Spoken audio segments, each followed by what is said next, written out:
국립외교원장을 지내신 분입니다. 조국혁신당 김준형 당선인 모셨습니다. 어서 오십시오. 네, 안녕하십니까. 네. 네. 잘 지내고 계시죠? 예, 잘 지내고 있습니다. 엄청 예. 바쁘긴 합니다. 네. 네. 이제 국회의원 D-3일. 네, 3일. 제가 어서 오십시오 의원님 그랬더니 아직 3일 남았어요. 네, 아직 우리 철저합니다. 예, 책 잡힐 일 안 합니다. 그 책 잡힐 일입니까? 자, 이것 좀 여쭤보겠습니다.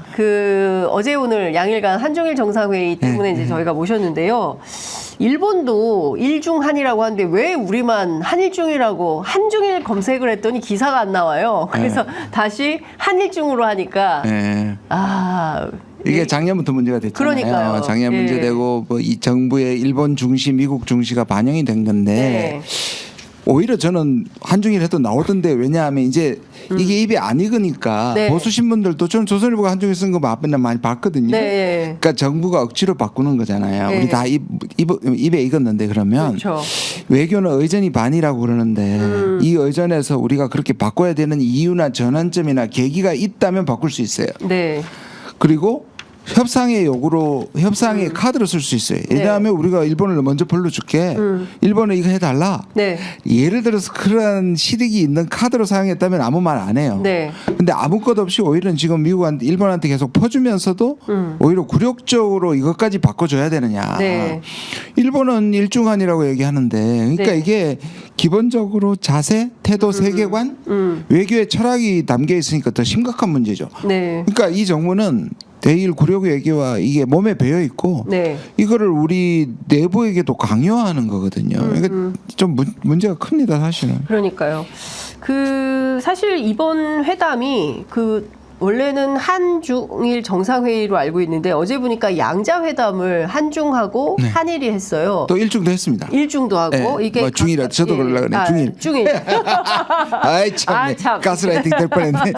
그래서 이제 각국이 이제 양자회담을 이제 한 건데 이 회담의 내용을 보면 오늘 아침 조간만 하더라도 이제 조선일보는 뭐 다른 사진을 썼지만 도와 많은 언론들이 한중 그다음에 한일 두 사진을 같이 쓴 거예요. 한중일 같이 있는 사진 안 쓰고 뭐 오늘 뭐 나오겠지만 사진은 한중보다는 한일에서 상당한 뉴스가 많았던 것 같습니다.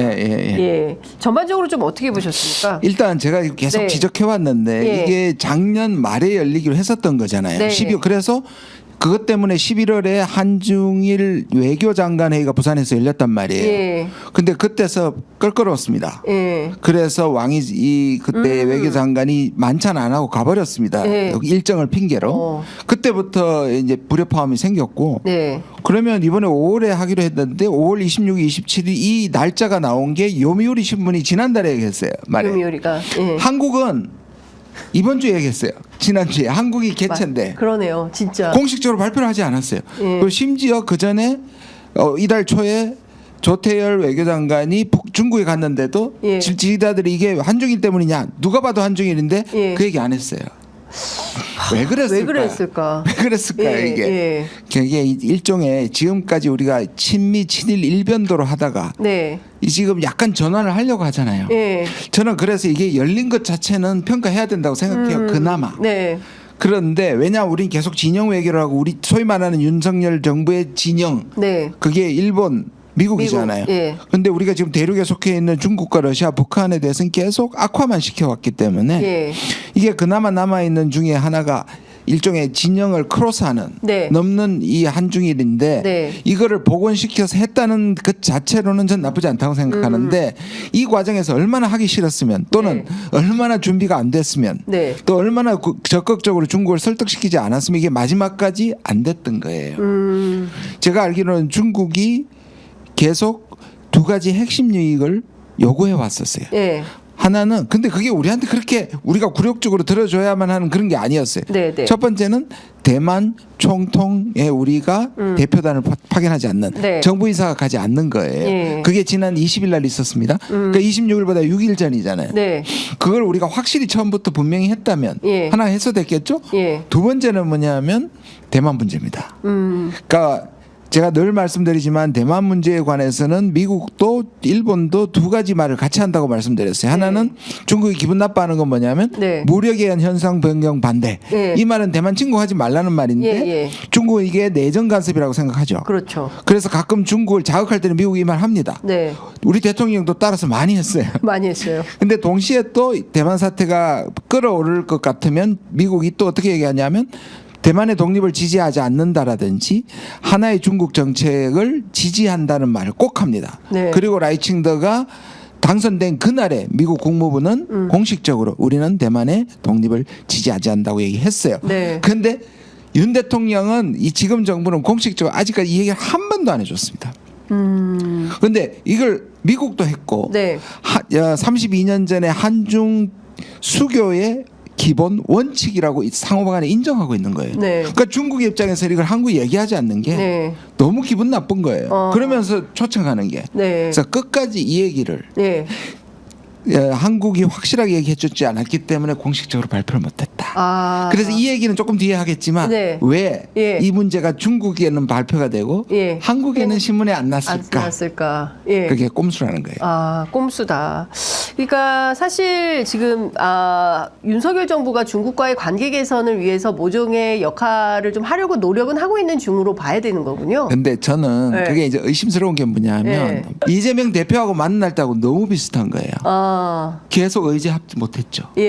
의제를 합의 못하다가 지금 와가지고 뭐냐면 아무거나 얘기할 수 있다 그러죠. 그러니까요. 지금도 한중일 아무거나 얘기할 수 있다고 얘기하고 있습니다. 그게 말이 되나요? 근데? 그러니까요. 그러나 이거는 다시 말해서 방향은 계속 옳다 그러죠. 사과하는 듯하면서도 끊임없이 방향 옳다 그러죠. 그게 외교에도 그대로 저는 작동하고 있는 것 같아요. 그냥 뭐냐면 우린 윤 정부는 일본하고 미국하고 계속 가는데 그냥 중국도 관리해야 할 필요가 있다. 싫지만 마지 못해서 방향 전환하는 것처럼 보이는데 저는 근본적인 방향이 없으니까 지금 그 사이에서 헤매는 거예요. 하려면 확실히 중국을 설득시키든지. 그렇죠? 그것도 아니고. 그러니까 한중일은 열어놓고.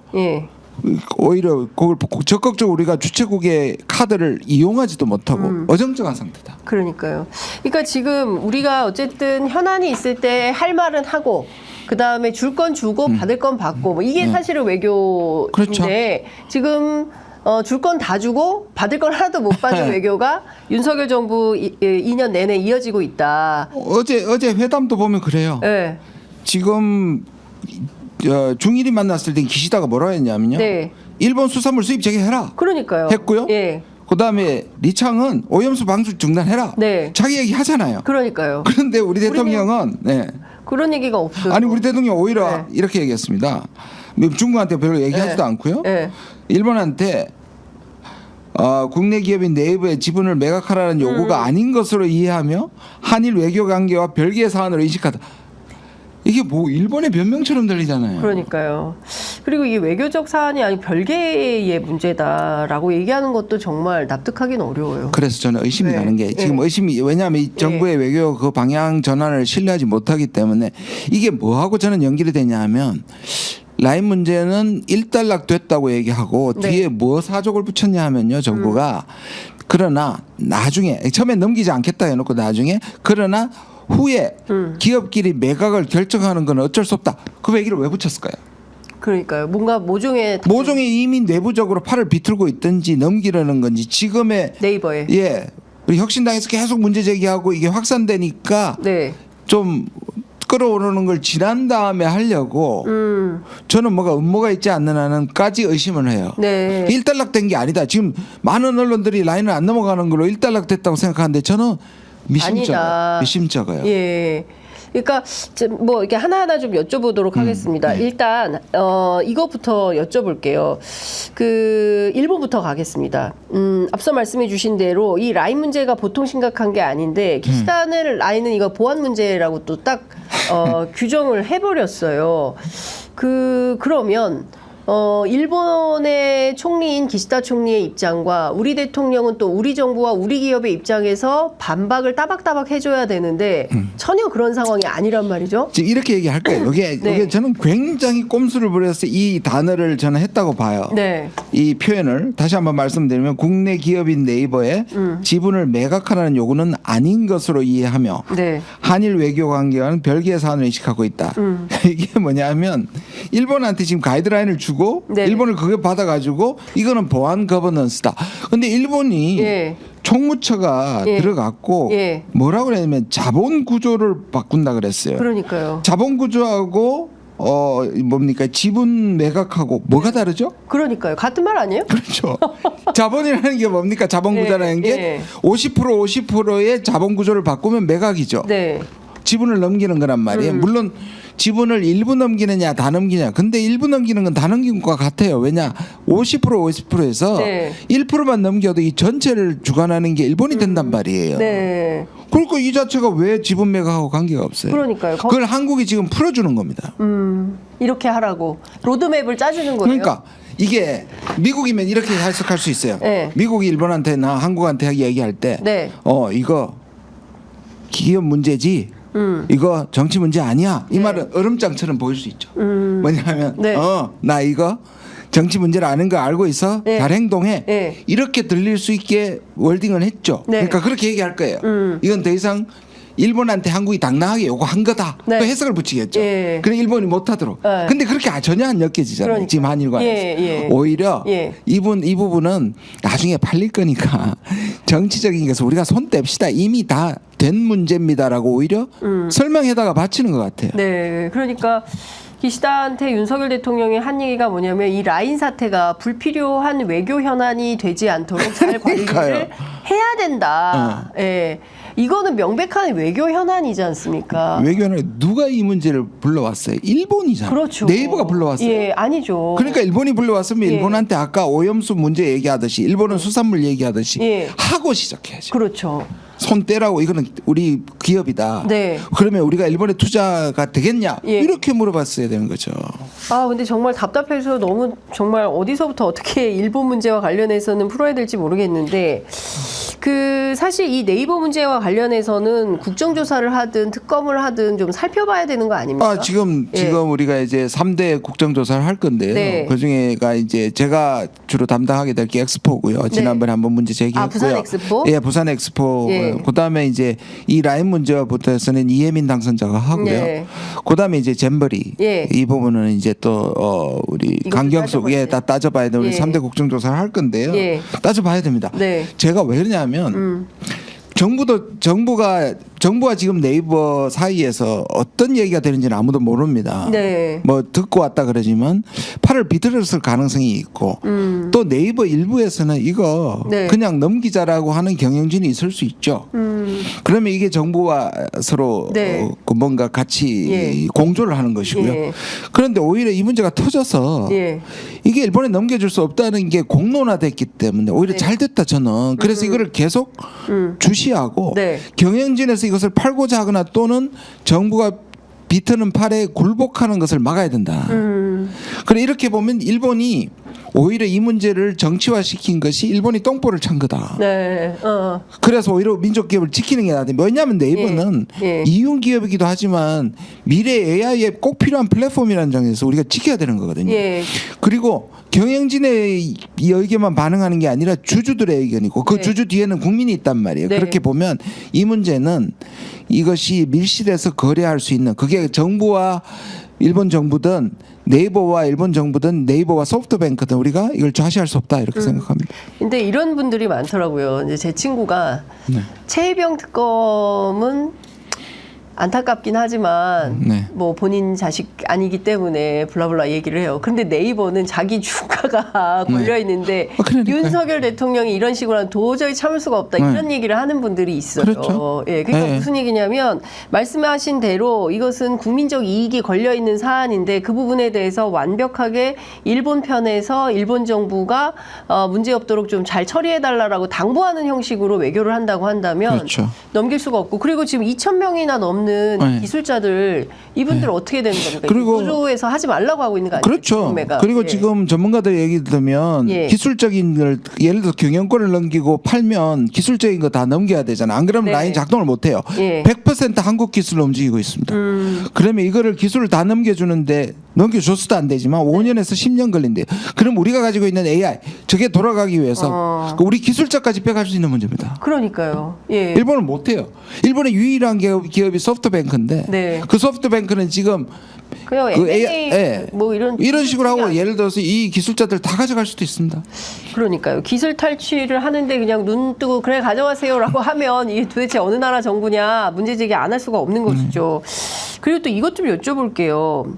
전 이거 굉장히 이상한데 그 한일 미래 파트너십 재단 예. 네, 여기에 일본 기업이 2억 엔을 추가로 냈다는 건데요. 그러니까 네. 뭐 여기 뭐 한일 간의 관계 개선을 위해서 노력하고 여기에서 뭐 한국 학생, 일본 학생 뭐 장학금 줘서 서로 교류 협력 확대하자 뭐 이런 취지인데 실제로 이 2억 원 더 낸 기업 중에 미쓰비시든 예, 있습니다. 네, 맞습니다. 있대요? 예. 없다고 그러던데. 그래요? 예, 예. 그러니까 저는 있는 걸로. 실제로 전범 기업들은 포함이 안 돼 있다. 처음에는 그 기업 저도 들어갔다고 확인을 했었는데 해보면 안 들어가 있다. 그게 이제 문제가 되니까 빠졌을 수 있고 다른 방식으로 쿠션을 먹을 수도 있죠. 그러면 사실상 이거는 무슨 얘기냐면 조금 더 조사해 봐야 라인 문제 네. 때문에 그냥 2억을 그냥 퉁 치고 이걸로 넘어가려고 하는 뭐 청구권 협정처럼 말이죠. 65년. 뭐 그건 조금 더 조사를 네. 해봐야 될 것 같은데 문제는 이제 그걸 넘어서 지금 라인도 심각한 문제인데 예. 그러면 일본에 진출해 있는 한국 기업이나 중 스타트업 기업이나 IT 기업들도 이런 방식으로 다 넘어갈 수 있잖아요. 그리고 전 심각한 게 뭐냐면 여기서 지금 평택 쪽에 클러스터를 만든다. 반도체 클러스터를 만들면서 네. 일본하고 지금 반도체 협력한다 그런 거거든요. 예. 그리고 우리가 소부장 때 당했던 그 소부장을 다시 일본한테 지금 예. 열어준다는 거 아니에요. 우리 국산화 시킨 걸. 국산화 그렇게 힘들게 그래서 일단 국산화 시켰는데 다시 일본을 소부장이 지금 연결시킨다는 것이고 반도체는 또 왜 심각하냐면 일본은 아까도 소프트뱅크 얘기했지만 일본은 반도체에서 완전히 뒤처진 디지털에서 뒤처졌는데 네, 후진국이요. 한국이 살려주는 거예요. 그러니까요. 예. 거기에다가 소부장의 강점을 가지고 있는 일본이 이제 이 전체 이 소부장의 그 강점을 갖고 있는 거는 유지하고 네. 우리가 강점을 가지고 있는 건 넘겨주고 네. 하는 방식이 될 수 있는 거예요. 그러니까 참 여러 가지로 살펴볼 필요가 있는데 그 중에서 핵심 중에 하나는 또 말씀 주신 대로 그 후쿠시마 오염수 관련해서 중국은 분명하게 얘기했지 않습니까? 리창은 오염수 방류 중단하라고 요구하고 그리고 그에 맞서서 일본은 수산물 금수 조치 해제해라라고 요구하는데 우리는 입장이 또 없어요. 없어요. 그러니까 제가 말씀드릴 때 이게 똑같습니다. 오염수의 피해자는 우리인데 네. 그러면 여기에 대해서 일본 정부에게 항의하지 않고 어부를 만나잖아요. 똑같아. 여기도 라인은 지금 피해자는 우리 기업인데 네. 일본한테 항의하지 않고 우리 기업을 만나잖아요. 그러니까 일본의 대행사 네. 또는 변호사가 되는 게 계속. 도대체 그러면 이런 회담은 왜 하는 겁니까? 무엇을 위해서 하는 겁니까? 그러니까 제가 말씀드려요. 바뀌는 것도 아니고 안 바뀌는 것도 아니다. 그래서 이거 한중일 한 건 좋은데 네. 하려면 제대로 방향 전환의 모습을 보여줘야 되고 그게 바람직한 방향인데 그걸 불러놓고 또다시 일본한테 기울어진 모습을 보여주는 거잖아요. 저는 이게 매국 정권이라고밖에 볼 수 없을 것 같아요. 나라 팔아먹는 정권밖에 안 보입니다. 신내선 일체론자들 같습니다. 신내선 일체론자들. 그렇게밖에 안 보인다. 그렇게 이렇게 극단적인 표현 외에는 합리적으로 아무리 이해하려고도 안 되잖아요. 그러니까요. 도대체 왜 이런 태도를 취하는 건지 최소한 우리 정부를 또 우리 국민을 대표하는 대통령이라고 한다면 외국 정상을 만났을 때 우리 국민들 사이에서 제기된 이슈에 대해서 할 말을 하는 그렇다고 뭐 싸우자는 게 아니라 그럼요. 물러놓고 우리가 호스트인데 그렇게 하라는 얘기가 아닌데 아니죠. 그런 게 아니라 그래도 뭐 외교적 언사로 표현을 정확하게 짚어서 적확하게 그 포인트를 알아들을 수 있도록 말할 수 있어야 되는 거 아닙니까? 아니 지금 걸려있는 모든 국내에 있는 수사에서는 그렇게 가이드라인을 명확하게 제시하는 사람들이 외교에 대해서 민족이 있고 국가이익이 걸린 것에서는 왜 이 부분을 확실하게 방침을 얘기하지 않는 거예요? 그리고 또 이것 좀 여쭤보겠습니다. 대통령이 뭐라고 얘기했냐면요. 내년이 1965년 한일 국교 정상화 60주년이기 때문에 역사적 전기를 마련하기 위해서 합심하여 준비하자라고 제안을 했습니다. 어떤 맥락으로 읽으셨습니까? 그러니까요. 왜 제가 갑자기 이거를 갑자기 그러니까 이 정부가 얼마나 친일이냐면 이런 것들을 한국이 얘기를 하고 예. 일본은 그래? 그럼 들어줄게. 이 계속 이런 방향이잖아요. 예. 그거 뭔가 우리가 떠받들고 일본이 마지못해서 하는 방식으로. 왜냐하면 똑같은 거예요. 예를 들어서 지금 총부처가 그런 게 한 거는 일본의 정부가 우리나라의 정부에 대한 부채가 돼야 돼요. 네. 외교에서 부채가 돼야 되면 그걸 우리가 공격 포인트가 돼야 돼요. 네. 오염수도 공격 포인트가 돼야 돼요. 맞습니다. 하나도 외교적 지렛대는 사용하지 못하고 이런 것도 그렇죠. 예. 게다가 뭔 얘기를 했습니까? 여권까지 없애자 그랬잖아요. 네, 외교 네. 문제. 이게 저는 60주년에 계획하고 있는 그게 실현되지는 않겠지만 네. 안으로 나온 것 같아요. 60주년 안으로 60주년 안으로 하나의 외교부 고위 관계자의 이 말을 빌어서 나온 거잖아요. 그러면 여권 검사 없이 자유방래. 이게 예. 지난번에도 말씀드린 것 같은데 예. 이게 생견조약하고 똑같아요. 예. 뭐냐면 이게 그냥 국내예요. 그래서 일본에 범죄자가 와도 일본만 통과하면 네. 한국에는 그냥 들어오는 겁니다. 예. 일본에 통과해야 되는 거는 안보 때 위험 우리 소위 예, 말하는 예. 시큐리티 체크인 예, 거잖아요. 예. 보안 체크고 예. 그것만 통과하면 여기 와서 6개월은 마음대로 있을 수 있거든요. 예. 그러면 이게 심지어 뭐까지 가능하냐면 과거에 우리를 합방할 때 여기 왔었던 일본의 사람들처럼 스파이라든지 예. 그다음에 심지어 자회대가 또는 일본의 정보원들이 예. 신분을 숨기고 얼마든지 수천 명 수만 명도 올 수 있다는 겁니다. 그러니까 정부 입장에서는 뭐 관광 목적이다 뭐 이렇게 얘기를 하는데 오늘 아침 뉴스공장 들어보니까 네. 호사카 유지 교수님에 따르면 우리는 한 750만 갔는데 네. 일본에서는 250만 네. 정도밖에 안 왔다. 네. 그러니까 엔화가 싸니까 우리는 가지만 네. 한국은 물가가 비싸니까 일본 사람들이 여행을 잘 못 오는 상황인데 이렇게 되면 관광 활성화가 돼서 경제가 좋아질 거다. 노비자인데 뭐가 더 필요해요? 이미 노비죠. 이미 노비자인데 예. 왜 그 얘기를 할까요? 그 여권만 있으면 되는데. 이건 그거와 다르다니까. 그렇게 내세우는 것과 실제 적어도 이거 아이디어를 낸 사람은 네. 저는 이거 진짜 한일을 일치시키려는 예. 거대한 그런 예. 세계관을 갖고 있다고 생각해요. 한일 일치의 거대한 세계관을 갖고 있지 않으면 이런 얘기를 할 수가 없다. 그렇죠. 심지어 지금 계시는 분이 아니 그러면 여권 없이 중국도 가고 뭐 러시아도 가고 미국도 가고 그렇게. 그러니까 우리 안보실 1차장인 김태호가 김태호. 과거에 예. 논문에서 당당하게 밝혔잖아요. 한국 유사시에 일본의 한반도 상륙이 돼야 된다고 얘기한 분이잖아요.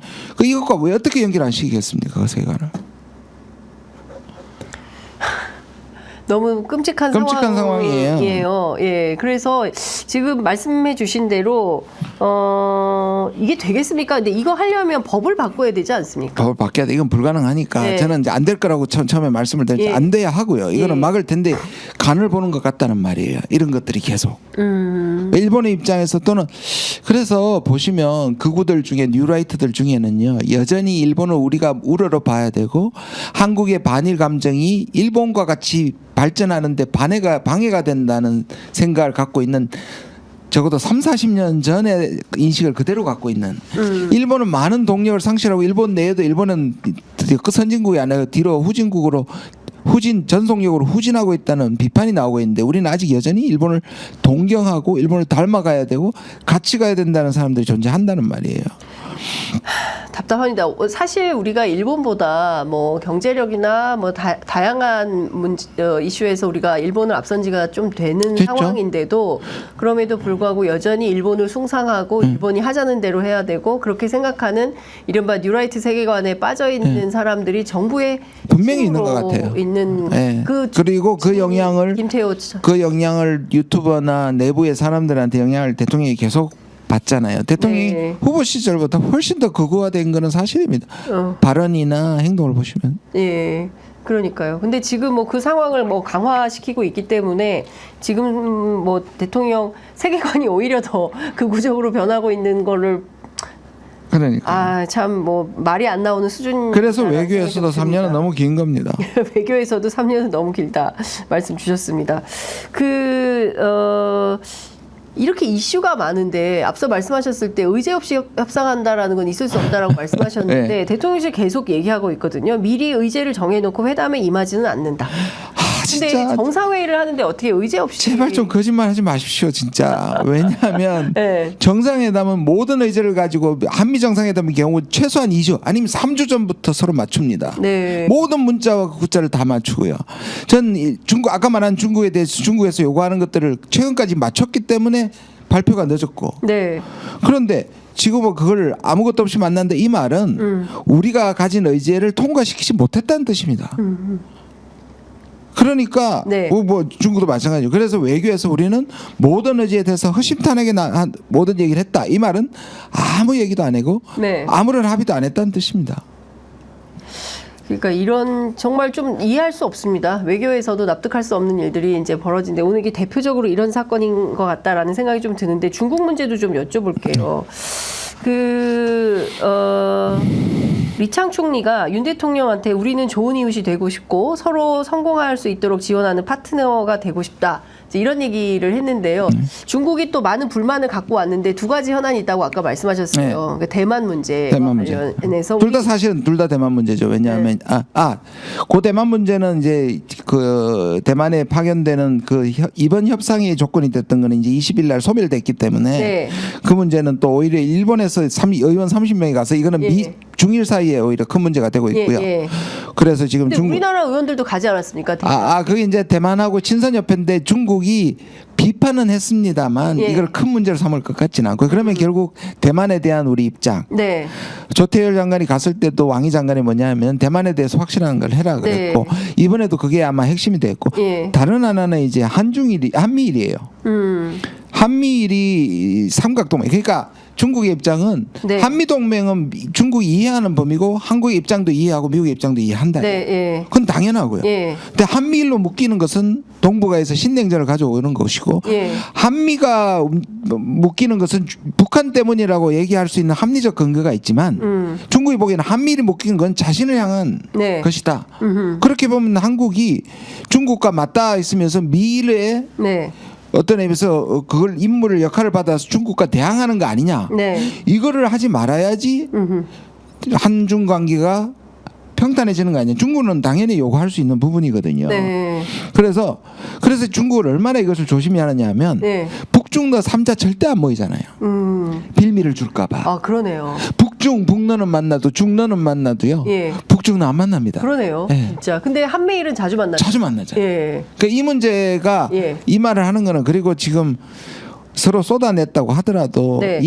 우리는 많은 분들이 왜 중국은 총리가 나와서 격이 안 맞느냐고 얘기하시는데요. 네. 한중일의 특수한 것 때문에입니다. 왜냐하면 중국은 총리가 경제를 담당하고 한중일 사이에는 매우 예민한 문제들이 많으니까 네. 서로 그래도 잘 통하고 예민한 게 상대적으로 저는 경제에서 한번 시작하자고 했던 거거든요. 네.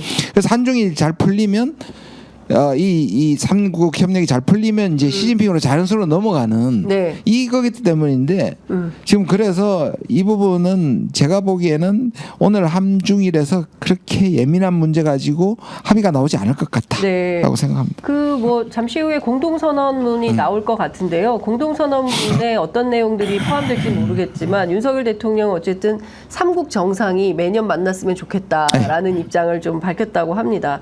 그러면 이제 그 소위 얘기한 동북아 3개국이 이제 이 지역의 어떤 평화와 안정을 위한 건데 중요한 포인트는 이제 한반도 비핵화에 대한 입장을 뭐 세게 표명을 한다는 건데요.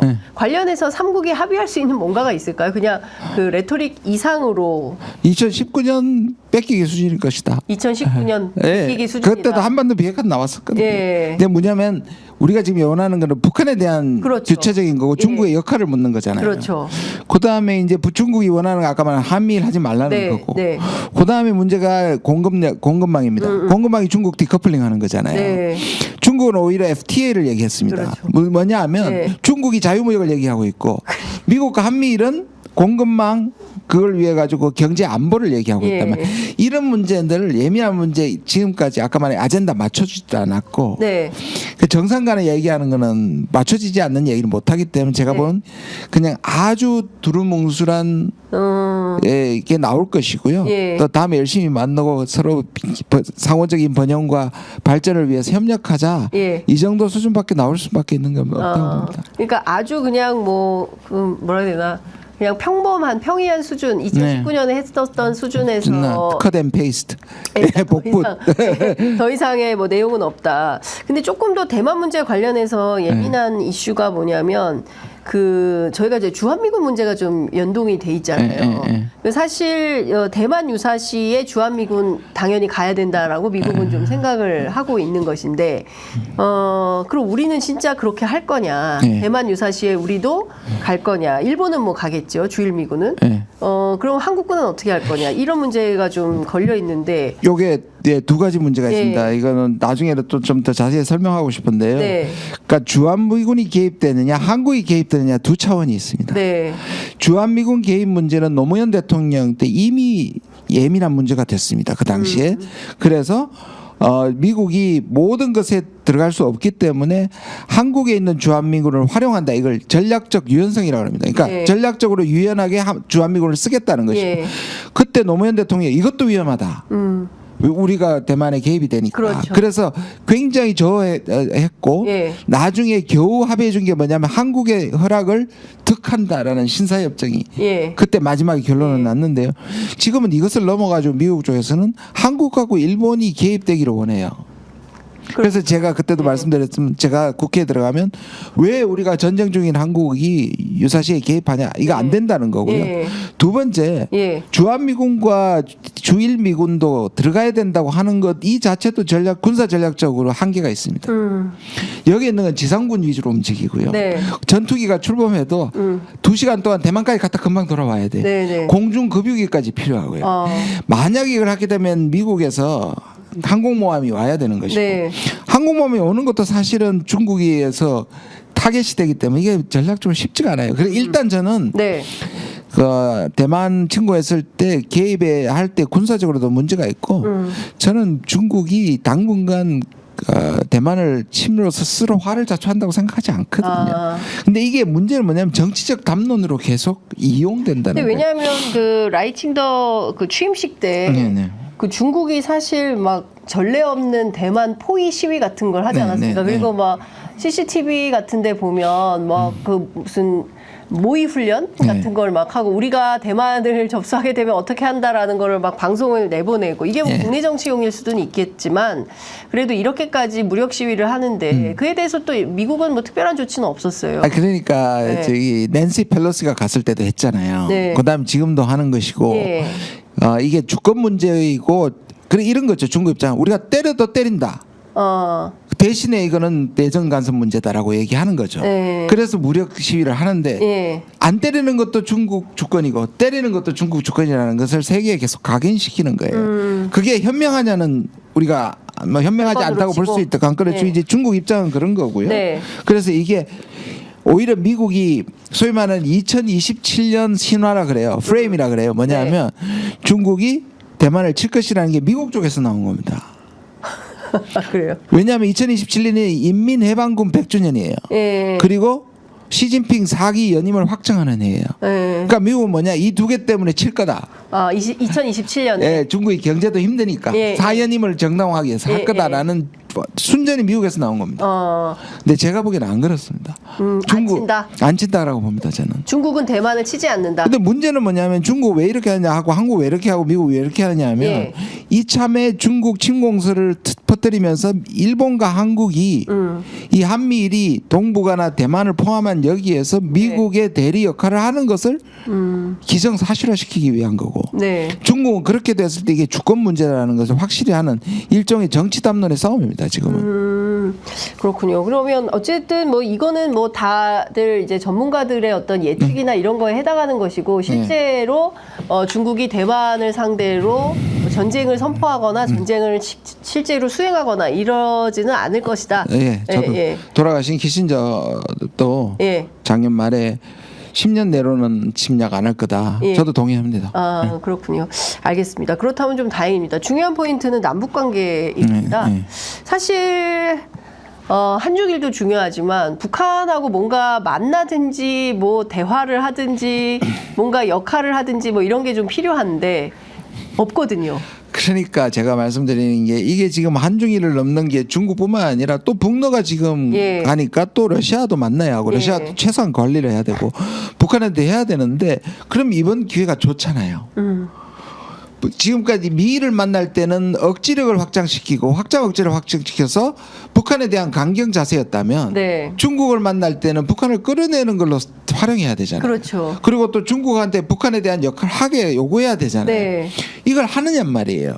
그러면 다른 부분에 대해서 중국과 그러니까 교환을 해야 될 거 아니에요. 네. 그런데 계속 버팅기다가 지금 대만 문제도 아까 말씀드린 것처럼 중국 아마 내부에서 그렇게 얘기한 것 같아요. 중국이 오는 대신에 중국 신문에는 한국이 대만의 독립을 지지하지 않는다는 걸 실어도 좋다. 네. 중국의 회담 이제 결과를 얘기할 때 네. 왜냐면 한중 회담은 공동성명 안 만들었단 말이에요. 네. 그러면 설명하는 거잖아요. 기사를 네. 내는 거잖아요. 네. 그럼 한국에는 배터리는 그렇게 그래서 서로 합의한 거예요. 이게 각자 양국이 각자 그 국내 정치용으로 예. 활용해도 좋다라고 그렇죠. 양자가 합의한 거 아니냐. 합의한 거다라고 저는 생각을 예. 해요. 그러면 이게 우리가 무슨 굴욕적인 것도 아니고 예. 대만 그거는 아까 말한 것처럼 한중의 그 정상화 때 수교 때 했던 말인데 네, 네. 그걸 그렇게 아끼다가 왜 중국한테 계속 밀리냐고요, 압박을. 그러니까 그걸 오히려 우리가 밀리지 않을 때 네. 예를 들어서 대만의 총통이 나왔을 때 미국이 그렇게 발표했을 때 우리 발표해 놓으면 네. 그다음부터 우리가 주최할 때 중국한테 이번 예를 들어서 북한에 대한 압박할 수 있잖아요. 중국의 역할에서 우리는 대화하고 싶다. 네. 근데 그거를 지금 우리의 의제는 하나도 없잖아요. 근데 지금 상황에서 이렇게 겨우 봉합을 해가지고 만났는데 중국한테 이 요구를 듣고 중국이 북한에 대해서 뭔가 일본과 한국하고 압박해서 북한에 예를 들자면 도발 같은 것들을 잠재우겠다는 긍정적인 역할을 약속할 수 있겠습니까? 그러니까 안 나온다니까요. 예. 그러니까 지금 그 문재인 전 대통령 얼마 전에 변방에서 중심으로 외교안보 관련 회고록을 내셨는데 윤석열 정부에서 완전히 중심에서 변방으로 다시 나락으로 떨어질 것 같은 느낌이 그러니까 눈 떠보니 선진국에서 네. 눈 떠보니 다시 후진국이죠. 뭐. 그러니까요. 정말 답답한. 참 이건 참 웃을 일이 아닌데요. 왜냐하면 윤통이 잘못되는 건 윤정부가 잘못되는 건 저는 개의치 않으나 결국 같이 한국 전체가 문제가 생기는 거니까 우리 국이. 그러니까요. 근데 외교는 한번 또 이게 흔들리면 복원하는데 상당히 오랜 시간이 걸리지 않습니까? 네, 맞습니다. 그리고 특히 이제 일본 같은 경우에는 계속 과거에 너희들이 뭐 했었잖아. 예컨대 이제 위안부 문제만 하더라도 2014년이죠. 네. 2015년. 네, 2015년입니다. 2015년 네. 위안부 합의로 사실상 네. 종군 위안부 문제는 끝났다라고 생각을 한다는. 2023년으로 강제동도 끝나고 지금 일본 극우들은 뭐라 이제 독도만 남았다 그래요. 다 끝나고. 아니, 그러니까 독도를 뭐 어떻게 가져가겠어요? 그러니까 우리가 실효적 지배를 하고 있는데 독도를 뭐 그러니까 자기들 일본 어떻게- 극우는 그렇게 생각하죠. 아니 일본 극우에 우리가 휘말리면 안 되죠. 그러니까 그 네. 정도로 이미 윤 정부는 모든 것을 양보했다 하는 인식을 갖고 있고 그 극우가 지금 일본 정부의 베이스잖아요. 네. 밑받침을 이루고 있으니까 예. 당연히 안 뺏겨야 되지만 네. 지금이 그런 정도로 한국이 양보하고 있는 거예요. 끌려다니는 겁니다. 그러니까 이해할 수 없는 게 독도 방문과 관련해서도 우리나라 국회의원들이 우리 땅이니까 얼마든지 갈 수 있고 조국 대표도 얼마 전에 다녀오지 않았습니까? 예. 그랬더니 그거에 대해서 한 얘기가 다케시마 영토 침범이라고 했잖아요. 네. 그러면 물론 이제 우리 외교부에서는 그냥 일축하고 말았다라고 하는데 왜 일축하고 맙니까? 그것도 웃겨요. 일본이 항의해야죠. 우리 영토에 우리가 지금 말씀하신 그 네. 얘기를 해야지 왜 일축했대요. 일축했다고 자랑한다는 거잖아요. 지금. 그게 그렇게 일축이 아니죠. 다 강력하게 항의해야죠. 네. 그렇죠. 우리나라 국민이 우리 땅에 갔는데 당신들 왜 그러냐 얘기하지. 일축했다는 말은 그냥 가만히 있었다는 얘기잖아요. 네. 외통에 가실 거죠? 예. 외통에 가서 이 외교부의 가게 해주세요. 근데 저는 우리는 교섭 단체가 아니라서 좀 가끔 걱정됩니다. 예, 하여간 참 이게 웃으면서 할 얘기인지 뭔지는 모르겠습니다. 김태호 안보실 1차장이 기자들한테 이런 얘기를 했습니다. 이번 3국 정상회의로 세 나라가 3국 협력 체계를 완전히 복원하고 정상화하는 분기점이 될 것이다. 좋은 얘기 다 있더라고요. 예, 근데 이게 무슨 얘기입니까? 근데 삼국의 협력은 사진도 셋이 찍을지 말지 모르겠. 뭐 찍긴 하겠습니다. 아, 찍을 거예요. 그래서 일단 상견례 정도의 의미는 있고요. 제가 아까도 말했듯이 나쁘진 않고요. 근데 네. 이거를 이 계기를 이미 못 살렸고요. 최대한 살릴 수 있을 거를 거의 모양만 갖췄고 네. 그렇다면 이후에 이것을 발전시켜 가지고 왜냐하면 지금 차관급 외교안보 2+2를 회복했고요. 네. 그다음에 외교 부분에서 고위급 전략회담을 하기로 했거든요. 왜냐하면 네. 이게 왜 중요하냐면 지금까지 2년 동안은 그냥 제로 상태라고 보시면 돼요. 한중 관계가 그 고위급 채널이 다 스톱한 상태예요. 네, 네. 이걸 회복시키는데 지금 당장 회복은 한 거 아니잖아요. 이 왜 그럼 중국이 이렇게 생각보다 진전된 얘기를 했을까? 그다음에 아까 얘기하는 중국의 조건 한미일이라든지 네, 네. 아니면 아까 말한 대만 문제에 대해서 한국이 더 확실한 걸 기다리는 거죠. 중국은 바쁘게 할 건 할 없자. 이유가 그렇죠. 없다. 왜 이거를 중국의 압박 속에 우리가 들어주는 모양새가 되냐고요. 그러니까 이게 지금 일본도 그렇고 중국도 그렇고 우리가 계속 열세로 밀리면서 그러니까요. 그러니까 주객이 전도. 주객이 전도된 예, 거잖아요. 그러니까 우리 문제에 대해서는 우리가 확실하게 주도권을 상실하지 않고 가져가면서 문제를 풀어가야 되는데 그러니까요. 모든 문제에 대해서 다 을의 위치가 스스로 돼버린 거예요. 그것도 주최국에서 이 좋은 카드를 넣고 왜 그러냐고요. 그리고 역설적으로 이걸 조금 더 깊이만 생각하면요. 네. 우리가 한미일에서 비싸게 굴려면 중국이라는 지렛대를 갖고 있어야 되는 거예요. 그래서 거기서 또 챙기고 네. 그다음에 거기서 챙겼으면 중국한테 우리 한미일 페이스 조절을 우리가 할 거야. 중국 차례. 네. 할 수 있잖아요. 예. 중국이 그렇게 싫어하는데. 네. 근데 우리가 변수가 안 되잖아요. 그러면 중국이 네 잘하나 보자. 네. 잘하면 우리가 해줄게. 이런 게 아니라 한국이 한중일 협력이 심화되는 것을 막을 수 있는 변수가 된다고 느끼면 네. 중국이 우리한테 훨씬 더 잘하죠. 이런 외교를 전혀 못 하고 있는 겁니다. 지렛대 외교조차도 못하고 있는 거예요. 그러니까 그런 카드를 전혀 쥐지를 않아요. 이것도 아까 말한 라인도 우리의 카드인데요. 네. 우리가 카드를 버리고 일본한테 굴욕적으로 지금 설명하고 있잖아요. 그러면 어느 것 하나 지렛대로 활용도 못하고 그러니까 외교를 그냥 포기했다 이렇게 봐야 됩니까? 순방 여기는 하겠죠. 지금 나갈 일이 많습니다. 나갈 일이요? 네, 일단 맞습니다. 6월에 그 중앙아시아 3개국 순방 네. 그게 이제 6월 달에 가장 앞에 있는 것 같습니다. 앞에 지금 계속 그것부터 시작해서 어디까지 계속 가는 있죠. 걸까요? 네. 예. 그러면 순방은 그냥 순방을 통해서 뭐 얻어내는 게 있어야 되는데 사실은 작년까지는 부산 엑스포 때문에 순방의 어떤 그 정당성이 있었어요. 왜냐하면 부산 엑스포를 유치를 해야 되니까. 근데 그건 이미 끝났습니다. 근데 앞으로 순방 외교를 통해서 윤석열 정부 혹은 윤석열 대통령이 얻어낼 수 있는 소위 얘기하는 세일즈맨 외교로 얻을 수 있는 게 뭐가 있을까요? 아니 문재인 대통령 때만 하더라도 한국을 만나기 위해서 줄을 섰단 말이에요. 네. 그게 원조든 또는 그게 기후 문제든 그런데 우리는 지금 이 정부는 한미일 외에는 어떤 아젠다를 가지고 다른 국가들을 만나고 있냐를 봤을 때 의제 선점이 없고요. 네. 아까 말한 것처럼 우리가 지금 외교하고 있는 곳에서 우리가 변수가 국제 무대에서 변수가 전혀 되지 않고 있기 때문에 네. 열심히 만나곤 하겠지만 심지어 저는 이제 아프리카 정상회의도 한단 말이에요. 그래서 네. 우리가 구체적으로 지금까지 말한 우리가 대통령이 나와가지고 우크라이나 가가지고 1억 불 준다는 거 하고 예. 날리면 사건 나왔을 때 미국의 펀드에 우리가 1억을 내는 거 하고 예. 그거 왜고 예. 왜 우리가 글로벌 사우스의 중요한 위치를 차지하는 아프리카에 어떤 아젠다를 제시하고 있습니까? 그러네요. 그럼 만나서 아젠다가 없고 변수가 안 되면 그 얘기는 왜 하는 겁니까? 왜 만나는 거예요? 그 모든 것에서 의리되는 거예요. 보여주기 위해서. 글로벌 호구. 네. 저는 그렇게밖에 안 보여요. 그런데 지금 그 의원님께서도 판단하시겠지만 이 집권한 지 2년이 된 거고요. 앞으로 이제 3년의 임기가 남아 있는 정부인데 이 정부에서 이유도 없이 의제 선점도 못 하고 을의 위치에서 계속 외교를 해 나간다고 했을 때 우리 국민들 혹은 우리 국가에 닥칠 암담한 미래 이런 거는 어떤 대외적인 환경이 어떤 거에 노출이 되게 되는 겁니까? 일단 지금 중국과의 관계가 나쁘니까 물론 다른 이유도 있습니다만 우리가 상대적으로 훨씬 더 지금 경제가 빨리 네. 대중 적자도 늘어나고 있고 우리가 전체 인플레이션도 지금 안 가라앉고 있는 네. 것들이 한중 관계와 관련이 있거든요. 예. 그러면 우리가 뭐 중동 문제라든지 또는 아프리카 문제나 남미 문제에서 우리가 선점하지 않으면 예. 우리가 계속 지금 경제 소득 순위가 계속 떨어지고 있죠. 예. 그러니까 우리가 보통 종합국력이라고 얘기하는 게 그 군사력과 경제력을 이렇게 네. 가장 많이 보거든요. 그거 예. 합쳐서 보는데 10위권에서 심지어 우리가 G7 바로 바깥에 있다고까지 얘기를 했는데 지금 그렇죠. 13위, 14위로 그냥 밀려났단 말이에요. 네. 통계적으로도 그렇고 예. 전체적으로 우리가 주도권을 가지고 하고 있는 아젠다를 전혀 없기 때문에 우리가 보통 얘기하는 국격, 국위, 국력 네. 이 세 가지 부분에서 계속 지금 가라앉고 있단 말이에요. 국격, 국력, 국위. 국위 계속 예. 추락하고 있다. 그럼요.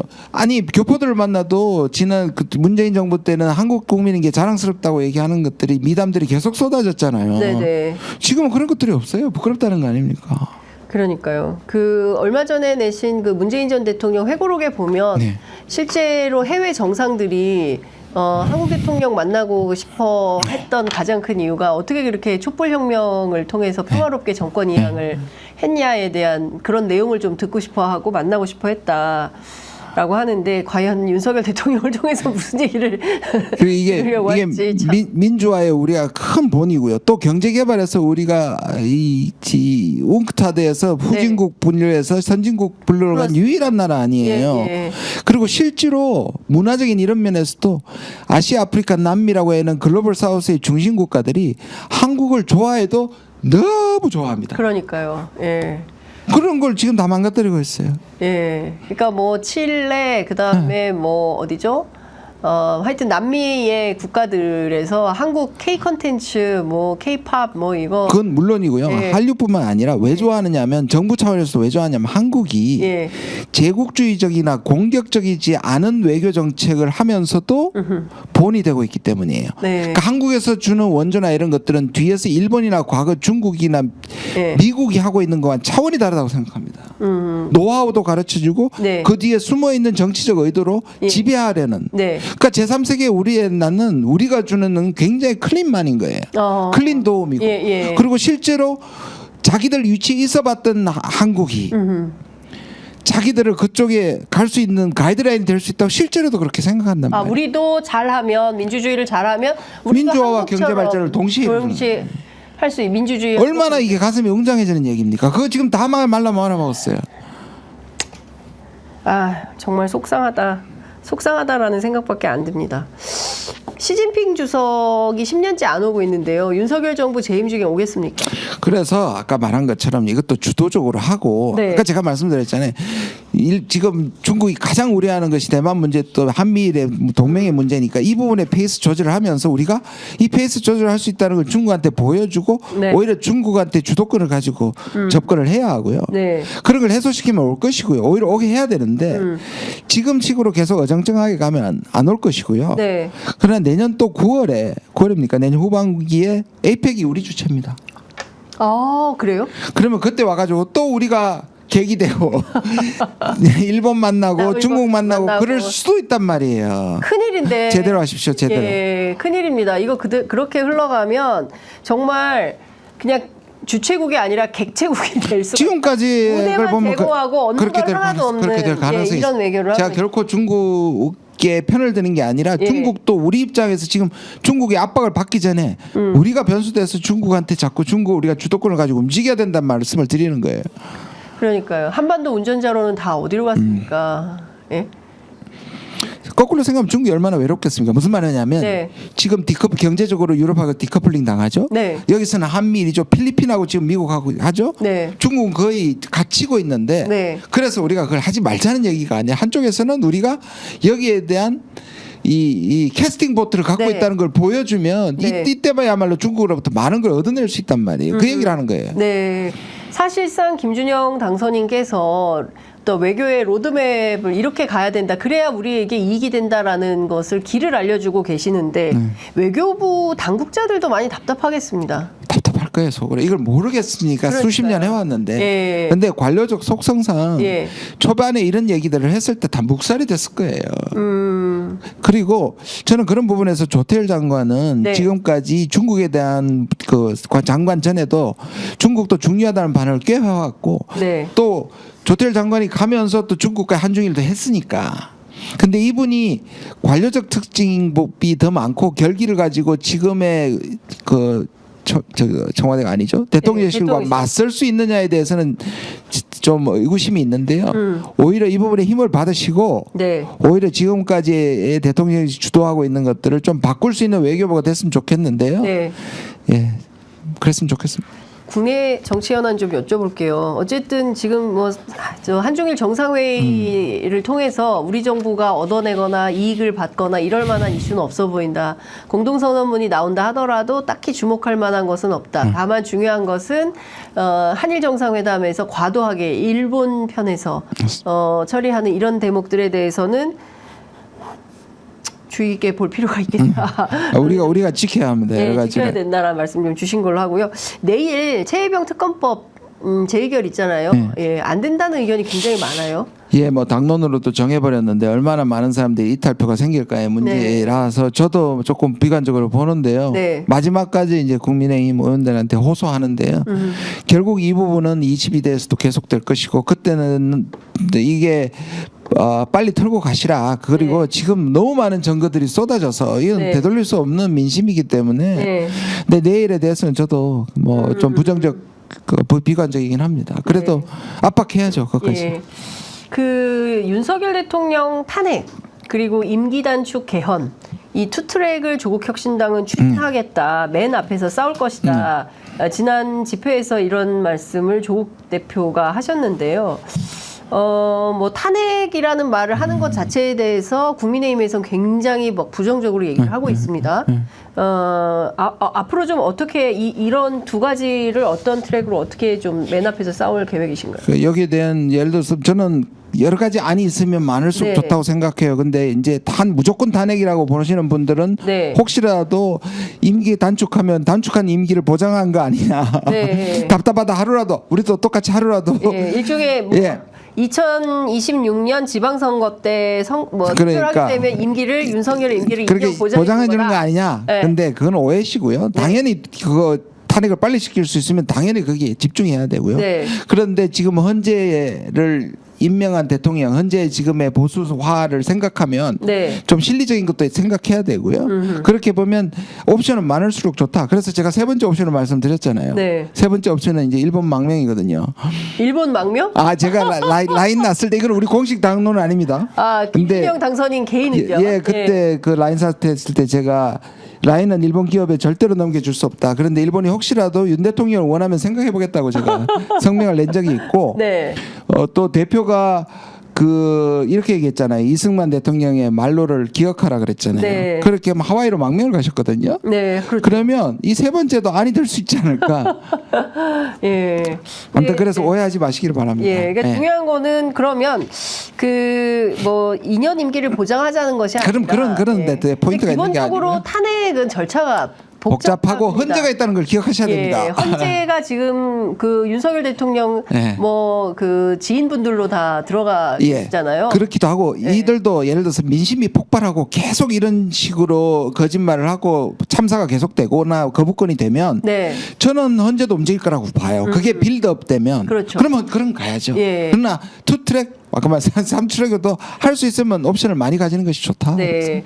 조국혁신당 소위 이제 7포인트 개헌안 이제 내고 있는데요. 사실은 국회에서는 12석 소수 정당이기 네. 때문에 뭐 상임위도 스스로 결정할 수가 없고 예, 아직은 소수 정당이어서 네. 선거 때 했던 구호를 실제로 큰 힘을 가지고 관철시키기에는 조금 어렵다. 그래서 민주당하고의 연대나 이런 게 필요하죠. 굉장히 중요한데 이 두 가지에 대한 민주당의 입장은 좀 어떻게 확인이 좀 됩니까? 뭐 대통령 탄핵 문제 그리고 4년 중임제, 임기 단축 개헌 이 부분에 대한 민주당의 의견은 좀 어떤 것 같으세요? 뭐 민주당이 대체적으로 저는 뭐 저기 우군이라는 것이 가장 네. 정확한 선거 때 나왔던 게 가장 그라고 생각을 하고요. 선의의 경쟁이라고 생각하고 어떤 부분은 예를 들어서 이제 한동훈 특검 이런 거는 이제 우리가 주도하는 거잖아요. 전적으로 주도하는 것이고 네. 그다음에 이제 검찰 개혁 그죠? 그 부분은 네. 공조를 하는 것이고 네. 뭐 그런 부분에 대해서 또 뭐 25만 원 그 네. 민주당 민생지원. 그 민생지 이런 것들이 주도하는 것과 공조하는 것과 이런 것들이 잘 조화되면 네. 저는 얼마든지 같이 갈 수 있다고 저는 생각하고요. 그리고 네. 또 패스트트랙으로 하기 위해서는 또 저 민주당 입장에서는 도움이 필요하기 때문에 저는 이 부분에 대해서는 우리가 얼마든지 협조할 수 있고 민주당도 그렇게 협조할 수 있다고 저는 생각을 해요. 네. 잘 될 겁니다. 예. 그 문재인 전 대통령 정부에서 국립외교원장 하셨기 때문에 이것 좀 여쭤볼게요. 그 나경원 의원 등 포함해가지고 문재인 전 대통령을 향해서 회고록 보니까 김정은의 수석 대변인이었다. 이제 이런 비판을 합니다. 근데 제가 쭉 그 회고록 근데 뭐 그게 인터뷰집이어서 뭐 단숨에 읽히더라고요. 그래서 쭉 읽어보면 그냥 김정은 위원장하고 나눈 대화를 회고한 거예요. 뭐 김정은 위원장의 이런 고충도 있었고 뭐 사실 그 미국과의 관계 그리고 본인들이 뭘 해도 의심받는 문제 이런 것들에 대해서 그러니까 제가 보니까 그 회고록에 드러난 그 김정은 위원장의 내심은 문재인 전 대통령을 상당히 엄청나게 의지했습니다. 신뢰하는 것 같더라라는 거예요. 하노이 전까지는 엄청나게 신뢰. 근데 하노이 이후에 완전히 실망을 해가지고 이제 막 그 북한식 비판이 막 나온 거죠. 그래서 사실은 이 흔들린 남북 관계를 다시 그 복원하기 위해서라도 문재인 전 대통령의 역할이나 이런 게 굉장히 필요해 보이는데 일단 첫 번째 국민의힘의 저런 뭐 김정은의 수석 대변인이다 이런 비판에 대해서는 좀 어떻게 보시는지. 그러니까 그게 옛날부터 지금 계속 나오는 건데요. 그 2018년의 평화 프로세스의 완결 부분에 있어서의 절반의 성공 또는 실패라고 할 수 있지 완결을 못한 부분에는 실패라고 할 수 있지만 그것이 완전한 실패가 아닌 것이 문재인 정부 5년 동안에는 적어도 북한이 핵 개발을 중단했고요.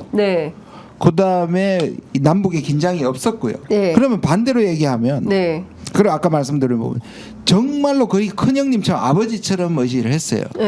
그건 저도 알고 있는 일입니다. 그러면 그렇기 때문에 특히 예를 들자면 도보다리에서는 우리는 미국을 모른다. 오히려 미국에게 다가갈수록 미국에 대한 전략을 그 자문을 달라고 할 정도로 충고를 해달라고 할 정도로 부탁할 정도로 실제로 북미 수교나 북미 관계 정상화를 굉장히 바랬고요. 그 기대가 워낙 컸기 때문에 말씀하신 것처럼 하노이에서 미국에게 뒤통수를 맞고 나서는 그냥 이 신뢰관계가 다 깨진 건데요.